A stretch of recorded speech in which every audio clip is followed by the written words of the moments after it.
Guys, Aaron Cybertron Zeng here, and today I have a pretty cool team breakdown video for you guys. So if you haven't seen already, the last couple of days I uploaded the best of 3 final set I had against John Hu at the Brooklyn Premier Challenge last weekend, and John and I actually both co-commentated them together, so it's pretty exciting. It's something new that I've really haven't tried out before. As you can tell, John is still here with me. Yep, I'm still here. So we'll be breaking down his team actually like he used to take first place at the Premier Challenge, and I think it's a really cool team. It's not your typical VGC 2016 team that you probably have seen running around, especially because of his Pokemon choice and his legendary choices even as well. So I guess break it down, John. Like, let's just start about how you built this team. Okay, so in the beginning, everyone's thinking about, oh, look at these really, really good Primal and Mega Rayquaza Pokemon. Right. Like, Primals don't cost like anything. They don't even cost your Mega. So you basically choose at this point whether to run Groudon, Kyogre, or Rayquaza, or some mix of the two, of the three in twos. So I decided, I'm not really a fan that Groudon and Kyogre don't have items, because if you don't know, they have to be holding an orb in order to Primal Reverse. I think that's the term. Yeah. I say Primal. Okay, and so they need to have an item, and they can't really do anything about it. But Rayquaza, on the other hand, he can hold an item. As long as he's Dragon Ascent, it can Mega Evolve. Right. So I went with Rayquaza. You also notice that Mega Rayquaza has really, really good mixed attacking stats. So that's 180 in both of his stats. And that makes it so that it hits really hard, and probably the hardest hitting thing in this meta, I think. So when I chose Rayquaza, I decided to... You also have to decide whether to go physical or special, mostly. Most people choose to go physical because of Dragon Ascent. It's physical. But if you're thinking, like, logically, Dragon Ascent's got a base power of 120, right? But you're going to drop your defenses, and that Rayquaza doesn't really like that. And flying is pretty good coverage, but Dragon's even better coverage, as long as it's not a fairy. So I chose to go the special route, especially because at max power, Draco Meteor is picking up a lot of KOs. I think in the beginning I was running it with fake tears, and it was picking up KOs on Cresselia even. So really, really powerful stuff. And then after that, you kind of have like a filler coverage move. Some people, if they're going physical, they choose to run Extreme Speed, Overheat, or like a water move for Groudon. I've seen Waterfall Rayquazas, and I'm like, okay, that's something. It's a thing, but I don't think it's good. Mostly because Waterfall, or like other water moves, he doesn't really get very much water moves. It has like Water Pulse, Waterfall, and Surf. Right. So you're not really gonna be there. They all have some sort of flaw. Right. Water Pulse is low base power, Waterfall is physical and low base power, and then Surf is hitting everything. Right. So I could have actually run Surf because I have a Lapras, but we'll get to that later. I decided to run Earth Power because I don't want to be dropping my attack stats when I want to go and KO Groudons. So Earth Power is going to pick up the KO on most unresisted, non-bulky Groudon. And it's just a really nice option. And it also, as a bonus, hits Mawile, which in the beginning I was having a lot of trouble with on this team. Mostly because if I didn't have Ho out, it wouldn't have been a good time. And then Sucker Punch, Iron Head, Play Rough, it was all bad. Right. So I was running Earth Power for Mawile. Right. And then for item, most Rayquazas run Life Orb. I didn't really think anything else was really worth it. The power boost you get off of that is really nice. You are taking a little bit of recoil, but it's fine. I think with the support you had on your team, like you had the right resources for it, especially with the Togekiss, which is actually the next Pokemon. So so after I chose Rayquaza, I decided I need to abuse his ability, Delta Stream, which eliminates flying weaknesses, and I decided what better way to do that than to use Togekiss. Now, before this meta, and like in 2015 and 2014, I actually really don't like Togekiss's typing because it's not really doing anything for me. Normal flying was definitely better in my opinion, but it is fairy flying now, and that's what you have to work with. But because Rayquaza is here to take away the flying weaknesses, Togekiss basically just becomes a fairy type. Right. So something like a Xerneas, like in type-wise, and nothing is really stopping you from taking all those rock, electric, or ice moves anymore. And because you can redirect them, you're going to be taking a lot of them. Yeah. So that's what Togekiss is here for. Right. As far as the spread goes, it's kind of adapted from a spread I was running from 2015. Except I think I changed the speed a little bit. I'm not actually sure what the speed is for. I think it's for creeping other base 80s. Right. I like to creep a little longer, a little higher than some other Pokemon do. Just putting 4 or something in. And then originally it had 244 HP to put it at 191, but because of the lack of passive damage in this meta, so like no Sandstorm, no Hail, Will-O-Wisp isn't really a good move anymore because of Groudon. Right. And Poison's never really been good, except for Toxic, I guess. But I just ran 282 HP and then dumped the rest into defense. It's pretty balanced. It takes a lot of hits. It does take Xerneas +2 Moonblast, which is nice. Oh, wow. I'm not sure what else it takes on physical end, but I think it takes a lot of things. It takes Water Spout from Kyogre in Rain, so that's good. It just takes a lot of things. Togekiss is really good in this meta. Yeah. Those base stats are really nice, like distributed wise, because if it had more attack, as Game Freak likes to do to random Pokemon, it would have been not so good. But because of the spread, it's really, really bulky. And with Delta Stream, it becomes even bulkier, but you're losing those weaknesses. Yeah, for sure. I mean, if you guys just watched over the best of 3 finals that we have, Togekiss was the integral part in John winning it overall because it was able to survive eruptions from Groudon after doing some chip damage. And, of course, being able to get flinches with Air Slash against those legendaries that aren't max speed is really helpful as well. And so I know, like, you have Thunder Wave over Tailwind. Is there any specific decision for that? Yeah, so Tailwind and Thunder Wave is like an interchangeable slot on most Togekiss. Yeah. I think it's really down to, one, your personal preference of which one you like better. Mm-hmm. I personally like Thunder Wave better, especially in this meta. At the end of last meta, I was actually using Tailwind instead because of Landorus and Thundurus. Right. Because they are immune to Thunder Wave and they'll just get you if you don't outspeed them. So I was running Tailwind for that. But now in this meta, they're not so prevalent anymore. Groudon is still around, so Thunder Wave isn't hitting that. Right. But the more worrying thing is Xerneas. So Xerneas is very common, and Rayquaza doesn't like Xerneas at all.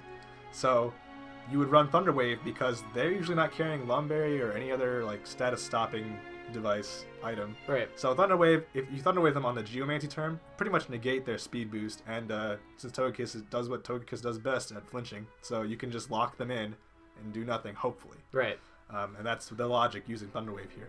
Yeah, I like that a lot. I think it's just really clever in general. I think being able to roll the RNG even more into your favor with Air Slash and Thunder Wave is really good. And I think it's a pretty important point to know that, like, you're not using it to just, like, hack your opponents out. The idea is that, like, it really controls the game in your favor. And I think actually that Thunder Wave is a heavily underutilized move. I think, like, since, I mean, we still see a lot of Thundurus, but the idea is that, like, you know, a lot of people don't have ways to stop Xerneas, and I think Thunder Wave is actually one of the best answers because once you take away the speed from it, first of all, it's only a 75% chance to attack through. Yeah.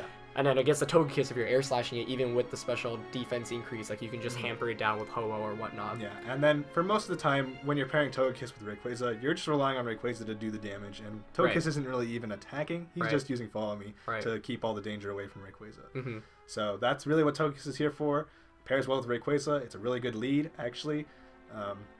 As Aaron will testify to. So I think Rayquaza Togekiss is probably a good place to start if you want to use Rayquaza. Yeah, definitely, and I love it. I mean, you see a lot of Amoonguss like running around for redirection. That's everyone's go-to, or maybe Clefable. But I think like what you said, being able to take away the flying type is huge. And you know, it's not like we see that many steel types. You have some Aegislash, but Bisharp's not that common, obviously. Lack of steel type legendaries with heavy stab too. For example, you have like Dialga at most, but you know that's not too much of a threat. So excellent starting point and a really good lead in general too. It gives you a lot of answers. So I guess moving on from there, we'll go into your next Pokemon in the team building process. So at this point, I'm still feeling a little like susceptible to Xerneas. It's everywhere. Yeah. Especially at the beginning of a new meta. Yeah. So Xerneas is still everywhere, and because it gets Dazzling Gleam, which is spread, Togekiss can't really help out with Follow Me with Rayquaza on the field, and Rayquaza can't really one hit KO the Xerneas even with Dragon Ascent because this is a special Rayquaza, and even if it was physical, I think Xerneas takes that pretty easily. Right. And then just boosts up and then knocks you out. So I decided to look at the rest of the restricted Pokemon to see what deals with Xerneas, and lo and behold, you can only find 2 that can resist Xerneas, and that would be Groudon and Ho-Oh. So Groudon I considered at first because it's Groudon and it doesn't cost any Mega, and it's just a lot of base stats and a lot of power. But I decided Rayquaza has pretty much enough power, and I really don't like the fact that I can't really give him an item. Right. And Groudon also, Eruption gets weaker as you get damaged, and since I'm expecting Groudon to be taking hits from Xerneas, I don't really want that. So I decided to go for Ho-Oh. Also interesting to note is that Ho-Oh will actually resist Groudon if it's not running Rock Slide or Thunderbolt or whatever weird coverage move you put on your Groudons. Right. So as of now, but Ho takes the Groudon Xerneas combination pretty well. Its physical bulk isn't really that great, which is why I've invested a lot of defense into it. Mm-hmm. This defense actually guarantees that it will live a rogue Groudon Rock Slide at full health. But other than that, it's still pretty damaging, especially if it's coming from Kangaskhan, other physical attackers. You're taking a lot of damage.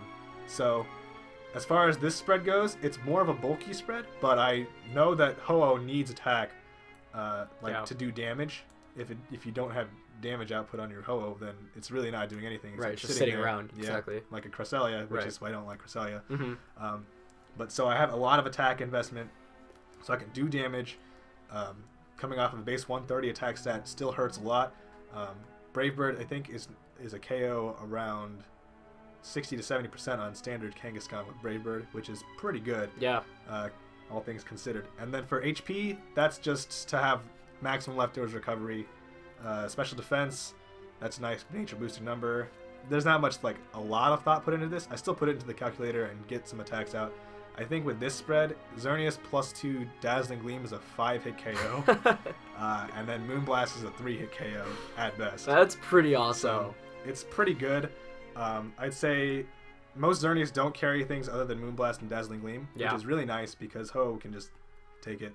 The attack investment ensures you'll get a 2-hit KO on Xerneas with Brave Bird, or if you get a burn with Sacred Fire, you can also 2-hit KO with that. Mm-hmm. Substitute is really useful for when your opponent is locked into a position, or not really locked, but in a position where maybe his Xerneas or his Groudon is out next to something with no offensive pressure, and that's just a free substitute opportunity. Right. Even if they hit you before the substitute, you'll get it up, right. and then they'll have to break it. Finally, we have Roost. Roost is bad, don't use it. So use Recover. I was just lazy, and I was using Roost. The reason you want Recover over Roost is that when you come against Groudon in like a 1v1, Recover will not remove your flying type, which means they will not be able to hit you with Earth Power. Right. I just used Roost because I was lazy and didn't want to level up my Ho-Oh. So pretty fair reason. That's honestly why. Right. I think the other one who was running Ho-Oh at the Premier Challenge, which was James, I think he was running Recover over Roost, and it's definitely better. So definitely run Recover if you have the time and the effort to get Recover, which I will be putting into later, but not now. And as you'll notice, like, John opted not to run Protect. Yeah. And like, just from my perspective, that makes sense because Ho is such a bulky Pokemon, and because you have redirection support from Togekiss as well, which, definitely helps out. Rayquaza, should it set up Delta Stream, can help out in that regard as well. And just being that bulky, being relatively fast, getting to set up subs and leftovers and recovery, like, I like that a little bit more because with the Roost, you can stall out a lot of late games, whereas with Protect, like, it's not as viable. So you could speak a little bit to not running Protect. Yeah, I was actually running Protect a little bit, and I just didn't like how slow I was gaining health back, especially in like late game situations where I would need a lot of health to actually attack back and not lose very much out of it. Right. So I decided to go back to a recovery move because I was actually originally using a recovery move, but then I was like, I really want Protect, so I put Protect on it, and then I didn't like it, and I went back to the recovery move. That's how that went, really. It's a really good Ho-Oh. If you guys want a testament to how bulky and how offensive it is, just check out that best of 3 final set because it was able to knock out my Kangaskhan at like 70% or 60% with Brave Bird. It's also interesting to note that Ho-Oh sometimes likes to be like offensive, so like adamant with a lot of attack investment to do some big damage. Right. But I think you really got to take advantage of this massive special bulk that is also shared with Lugia, but Lugia is unfortunately not blessed with a great typing. Yeah. As Fire Flying. Also, the special attack isn't really usable, and Ho-Oh's move pool isn't big enough for an Assault Vest set, which is why I didn't use that. Especially because you're coming off of some slightly okay attack stats as far as restricted Pokemon are coming from. Right. So Assault Vest isn't really doing you big favors, especially because you're going to lose out on the recovery and all the support options. Other options for Ho include Tailwind, which is really good. But I think I didn't have space on this moveset for it because you always want Brave Bird and Sacred Fire. If you don't run both of those, you're going to get walled out by something else. Right. And they're just really good coverage together. You also get a bunch of other weird stuff. You get Earth Power. I've seen Earth Power before. I don't know about that one, but at least it'll let you hit Groudon back for better damage than probably Brave Bird does. Right. But I really like Brave Bird Sacred Fire, Yeah, like just from I like that too. especially for like a wider tournament where you're not looking for specific counters Yeah. for stuff. It's a very good option. So, yeah, I mean, so that's where you started off with team. Obviously, at this point, all 3 of your Pokemon have part Flying type, right? Yep. So I'm sure that's something you considered going on to the next 3. I considered that, and then I thought about, well, the Flying type weaknesses aren't particularly a big deal because of Delta Stream, but what if Delta Stream goes down? Right. Then I'm just kind of weak in general. So I needed something to stop Ice specifically. And I think water was also an issue because of Ho-Oh, especially Kyogre, because Kyogre is still living the Dragon Ascent from Rayquaza because it's not physical. Right. And Ho-Oh is probably slower and will faint to a Water Spout. Interestingly enough, will live at Origin Pulse. So there you go. Wow. I was just having not a fun time against Kyogre. Right. So I decided, well, what better way to take Kyogre on than run something that it can't hit at all? Right. So that's what we ran with Lapras here. This is just the spread from my Worlds 2014 run. Nothing changed. I just put it in the calc, took all the notable attacks like Dragon Ascent, let's see, Groudon's Precipice Blades, all this other good stuff, and I was like, well, this spread still lives all of it, so I'll just use it again. Right. And so it basically just maxes out on the special bulk side, and it's slow. The nice thing about Lapras is that if you run against Trick Room, you can underspeed all their Trick Room, assuming they're using restricted Pokemon for their Trick Room attackers. Yep. Because Lapras is so naturally slow. Freeze Dry is the required move on Lapras, I think. You should be running that because it's really good. And it beats the water types. It beats water types. Yep. Which is what it's here for. Right. Ice Shard is priority, which I wanted because I just wanted to pick off things that are weak. Because in the case that Rayquaza doesn't knock out anything, it'll probably be in the range for a quick Ice Shard. And so I decided to run Ice Shard there. As for water coverage, unfortunately, Lapras does not get Scald. Ice type sucks. I didn't even know that. Like, it was up until today that John told me Ice type sucks. Ice type sucks. Prevents you from getting Scald. Right. So you gotta run Hydro Pump, unfortunately. The next best move after that is like Surf. And that's not a good move. After that would be Water Pulse. Oh my gosh. You got options. Right. All right. The main reason I'm using Lapras again is to stop Kyogre. But if I can get it in against a Groudon and switch in Rayquaza to get rid of the sun, you can actually knock it out with Hydro Pump, and some people don't expect that. Right. So that's really nice to have. I rarely use Hydro Pump though, if at all. And then finally we have Sheer Cold. This is just your get out of jail free card, just in case you mess up somewhere, and that's the only way you can win. Right. I used it exactly once, hit exactly once. Don't use it if you don't have to. Right. So that's what that is. I think it was actually on stream, and people were like, "Wow, look at this guy just spamming Sheer Cold! What a noob!" But like, if you look at the odds, like Sheer Cold's one of those moves that you never use until there's one no better option or two you have to use to win, right? Like obviously, as John will tell you, you're not going to use it when you can freeze dry something for consistent damage. Like it's terrible to rely on 30% accuracy, but it's nice to at least have 30% chance to win games when otherwise you'd have 0%. This is also like the last resort to if a Xerneas somehow gets in and I don't have my Ho-Oh or like anything else, and then Lapras can sit there and shoot a few Sheer Colds at it, hopefully hit one, and it goes down. Right. I mean, all you need is one. Yeah, that's pretty much it. When you have power like that, 30%, and you choose to use it as a chance of winning, that's fine. It's like Swagger or Confuse Ray. Yep. So that's why I'm using Sheer Cold here instead of something like, I think I was running Ancient Power at Nationals 2014 for Charizard Y, which you don't see anymore. Right. And Ancient Power is really bad damage, especially if it's not doing like super effective damage or anything like that. So right. Chose to go Sheer Cold this time. Yeah, I mean, playing against John's Lapras in the finals was actually incredibly frustrating because you had the option for Trick Room. Like, you outsped my Groudon on Palkia under Trick Room. It was just really good against Palkia as well, so that was annoying. And, yeah, I mean, you did get top 4 at US Nationals with Lapras in 2014. Yeah, Lapras is pretty good. Yeah. I recommend it to anyone right now because of all the special-oriented Pokemon like Groudon, Xerneas, Kyogre. They're all specially oriented right now, so Lapras is actually probably a pretty good meta call at this point. It might change depending on how many people choose to go mixed Groudon. Right. Especially because Precipice Blades is still hitting you for a lot of damage. Yeah. And if Sun's up, you can't really hit it back. Yeah, it's just kind of... Lapras is a good choice right now, but maybe down the road it'll change. Really fun though. I mean, like I faced against it. I was like, it's a Lapras. How much can it do? It ended up being like one of the most annoying Pokemon I had to deal with What that can day. it do? Right. What can it do? It's And then- so nice. And then right? it freeze dries my Palkia. I was like, wow, I forgot that's 4 times super. That's 90% of damage. Like, wow. Yeah. It's kind of sad that I can't one-hit KO Palkia, but at the same time, you got to look at Palkia and be like, well, it has 120 base special defense. Yeah, exactly. I mean, it's pretty bulky. Right. So. Yeah, so I want to talk a little bit about your last two since these are very unique picks. I mean, Lapras itself, Yeah. I don't think It's we've really pretty seen. unique. But... Yeah. So Klefki actually, you've made me a fan of it since we've talked about it, but Right. why don't you educate them on Okay. it? So a lot of teams around the early time, they're just using a bunch of like support pranksters because prankster is obviously a great ability. Yeah. Why would you not want to use one? It just stops a bunch of stuff. A lot of people opt for Whimsicott, Liepard, or Meowstic, Thundurus, Yeah. all those other good pranksters for their support, and some of them go for Thundurus, Tornadus if they want offense with their support. Right. But I think if you're gonna use a prankster, it has to have a way to stop Smeargle like 100% of the time.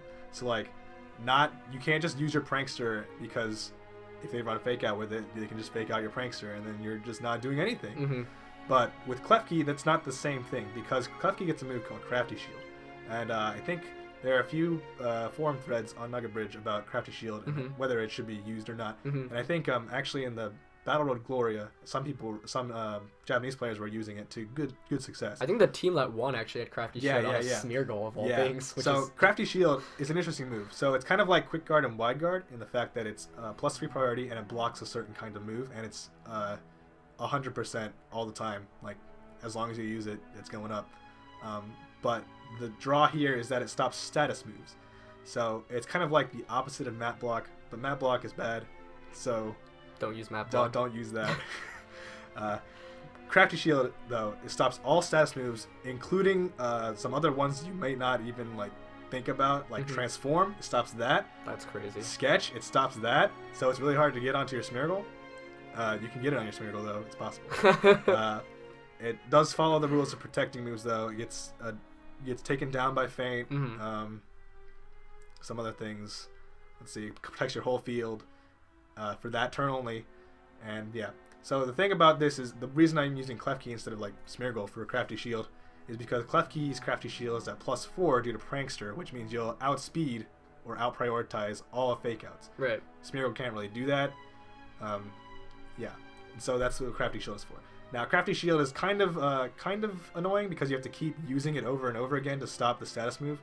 But when you're up against like Encore Disable or like Scarf Smeargle or other things like that, you can use Crafty Shield to stop them, and then they have to either switch or change up their strategy somewhere along the line. Right. In fact, it kind of negates all of the pranksters, just because you're just going to negate their move by using your own move, and that just kind of cancels it out. Right. So that's number one reason to use Klefki. Number two, it's a Steel Fairy, so you're going to resist Xerneas, which I was still feeling a little iffy about because Ho was my only good answer to. And so Klefki will resist Xerneas. That's good enough reason as any. It's actually, I think, the only prankster that resists Xerneas at this point. I think so, yeah. Yeah, because it's the only steel type prankster. Right. And yeah. So prankster is pretty nice too. Steel Fairy is a really good typing. It still feints to Groudon, but I have enough things against Groudon at this point that I feel okay with running Klefki in that sense. Yeah. As for the other moves, Thunder Wave, I just wanted another way to get Xerneas, especially if they lead Fake Out with Xerneas and I lead Togekiss and Klefki. Yeah. Then they're gonna get paralyzed. It's not gonna matter which one they fake out. Swagger actually used to be Safeguard because I would throw it up, and then Smeargle would be useless. But I felt like that was too much. We already have Crafty Shield. Because I already have Crafty Shield, yeah. And if I use Safeguard, then the Klefki's not doing anything. Right. Especially if everything's paralyzed. So I switched to Swagger so I can do something when I'm not doing anything, really. Finally, Light Screen. It's just another way to stop Xerneas from destroying my whole team. Because in the beginning, I was really, really having trouble with Xerneas. I'm not entirely sure why. I think it was because Togekiss was taking a lot of damage, and I didn't want that to happen. Right. Or I just wanted to buff up my special stat even more because I was running Naive Rayquaza, and Naive Rayquaza, probably not the greatest thing I ever decided to do. But yeah, so Light Screen is there for that. It could also be Reflect, especially because the team is not very physically oriented. A lot of things are not taking physical hits very well, so you could put Reflect over that instead. But interestingly enough, if you run Light Screen, you can turn Kyogre's Thunder into a 4 or 5 hit KO on Lapras. Wow. So that's pretty interesting, especially because Freeze Dry is at best a 3 hit KO. Right. Back because of Kyogre's insane special defense. Mm-hmm. So that's nice. But Lapras enjoys having Light Screen up. Ho enjoys having Light Screen up. They all kind of enjoy having Light Screen up, especially if the team is specially oriented. And this just goes back to the meta call. Right now, it's just really specially oriented. You just want to stop them from doing damage, and you just do damage back. It's a pretty simple trade there. Screens in general, I think, are underrated. I actually had it on my Rotom Wash over Protect at Worlds in 2013, and it's just a very solid move. I think a lot of people do their calcs expecting, obviously, not to run into any of these. You throw it up and they're like, wow, this changes my game plan completely. Yeah, everything's changed. Exactly. Once you throw up the screen. Right. And so Klefki in general, I mean, from my understanding, is like very situational Pokemon. It's a very situational Pokemon. I only brought it twice to this tournament, both of which had Smeargles. It was very helpful against Smeargle. I kind of lucked out in game 2 in top 8 because he still brought Smeargle, and I was not expecting that, so I didn't bring Klefki. But I lucked out there and ended up getting out into the finals. Right. Mental Herb is there to ensure that against other pranksters with Taunt, you can get at least one of your non-Crafty Shield moves off, and then you can just spam Crafty Shield until they go away. Right. Yeah, so that's basically it, right? That's basically it for Klefki. All right. The best investment isn't really... I don't know. I'm not really sure what it's doing. It's just bulky. It's just doing something. It takes hits. It's staying around. Yeah. You'll be there. So for our last one is actually Mienshao, which is a pretty interesting pick. It's not the most common fake out user. I mean, every year you look at which fake out user is the most prominent. In 2012, it was like Hitmontop. Same in 2013. Kangaskhan's obviously the popular choice for fake out users, but it is a mega slot. So finding a fake out user that's non-mega can be difficult. But you chose one that's typically on the frailer end. So So when you look back at the other four main Pokemon, they're all weak to rock.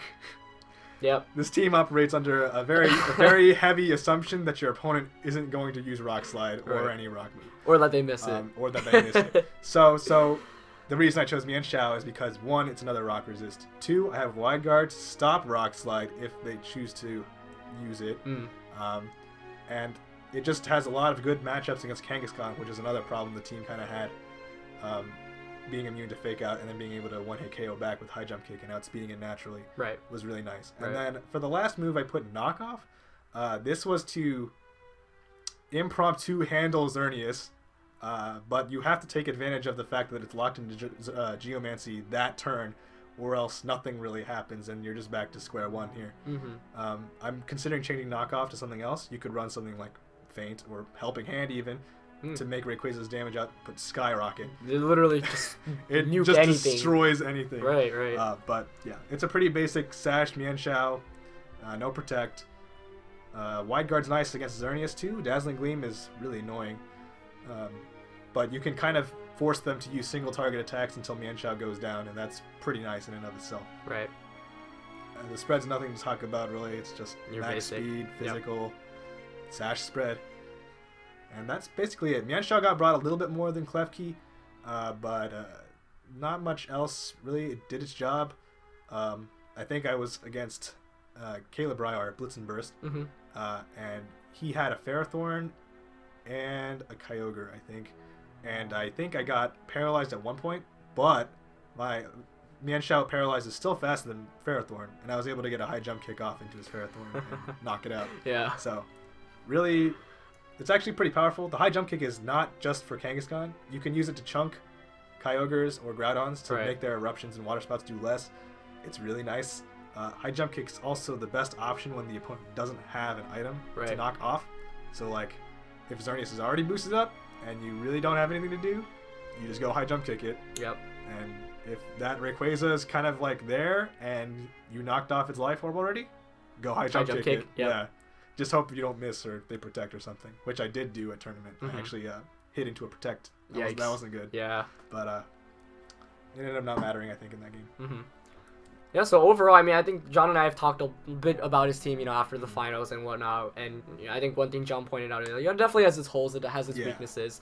But the fact it was able to take 6 rounds of Swiss and then win 3 best of 3s is a testament to, 1, how good of a player John is, but 2, also how well constructed it is, especially for early meta. For early meta, yeah. I think that's a huge selling point. As of right now, the meta game is still developing. We haven't had that many tournaments. I think winter regionals in the upcoming month will really shake things up. We'll start learning, what are the common trends and whatnot. But obviously, what the meta game looks like by the time we get to U.S. Nationals and the World Championships is very different. It's gonna be very different. Right, but you might see more Ho running around. Yeah. Lugia might do something.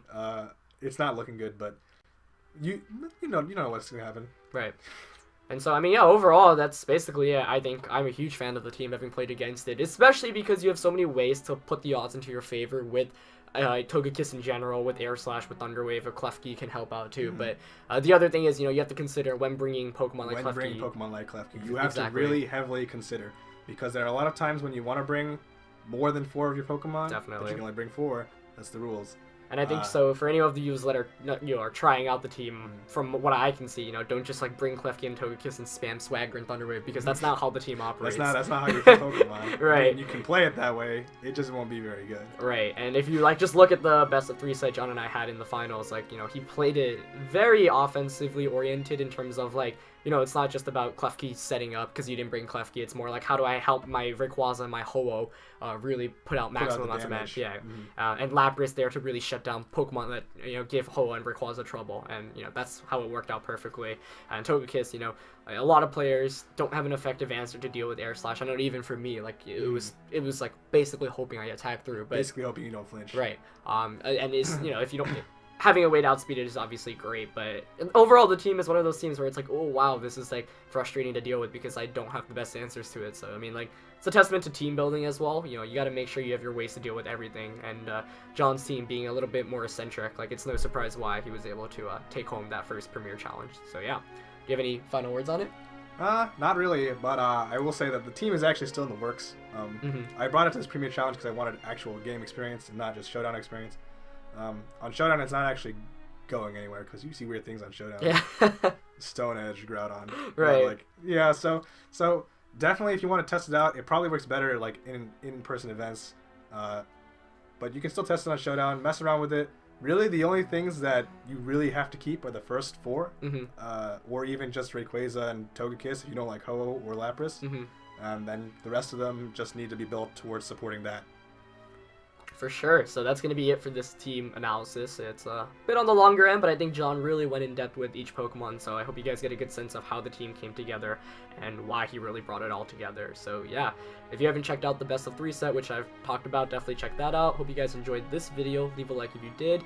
You can also check out John on Nugget Bridge. He's written articles for his 2014 and 2015 US Nationals team, both which he made day 2 at. Got top 4 in 2014 and competed at Worlds that year, so very seasoned player, and it's pretty exciting to be able to feature a Worlds caliber player on the channel. So I hope you guys got some insight from this team analysis. I'll probably put a paste bin of it on the description, so if you're interested in just putting it onto Showdown and practicing with it, feel free to do so. And huge thank you to John for stopping by for this. And yeah, let me know what you guys think of this kind of dual content with 2 people. Obviously it brings a lot more to the table, and I think John really made things very smooth, so thanks to John. And if you guys want to see more of this in the future, obviously it's hard to do it in person, but even if it's through Skype or whatnot, we'll see what we can do. So yeah, it's gonna be it for this one. Hope you guys enjoyed. Leave a like always if you did, and we'll see you next time. All right, peace.